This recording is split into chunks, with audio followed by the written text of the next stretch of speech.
আলু দিয়েও যে মজার ফুচকা তৈরি করা যায় সেটা কি কখনো শুনেছেন? চলেন আজকে আমি আলু দিয়ে মজার ফুচকা তৈরি করে দেখাই। আলুর ফুচকা তৈরি করার জন্য এখানে আমি 2টি মাঝারি সাইজের আলু খোসাটাকে ছাড়িয়ে নিয়েছি। তারপর গ্রেটারের সবচেয়ে চিকন অংশটা দিয়ে আলুগুলোকে গ্রেট করে নিয়েছি। গ্রেট করে নেওয়ার পর আলুগুলোকে আমি 2-3 বার জল দিয়ে ধুয়ে তারপর ভালো করে চিপে জলটাকে ফেলে দিয়েছি। এখন গ্রেট করে নেওয়া এই আলুর মধ্যে দিয়ে দিচ্ছি স্বাদমতো লবণ, চিলি ফ্লেক্স আর কর্নফ্লাওয়ার দিয়ে সবকিছু ভালো করে মেখে নিচ্ছি।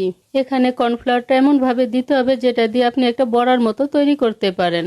ভাজার জন্য প্যানে পরিমাণ মতো তেল দিয়ে তেলটাকে গরম করে নিচ্ছি। তারপর মেখে রাখা আলু দিয়ে ছোট ছোট বল বানিয়ে এই তেলের মধ্যে ছেড়ে দিচ্ছি। এখন এই বলগুলোকে সোনালী রং করে ভেজে নিচ্ছি। সোনালী রং হয়ে এসেছে, এখন তেল থেকে তুলে নিচ্ছি। এখন এই ভেজে নেওয়া আলুগুলোকে আমি পরিবেশন করে নিচ্ছি। তার জন্য পছন্দ মতো একটা প্লেট নিয়েছি। এখন সামান্য চাপ দিয়ে ফুচকাগুলোকে ভেঙে দিচ্ছি।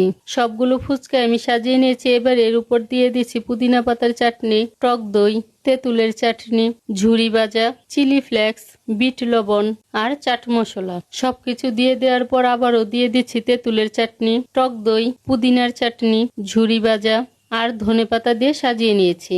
ব্যাস তৈরি হয়ে গিয়েছে ঘরোয়া উপকরণ দিয়ে মজাদার আলুর ফুচকা।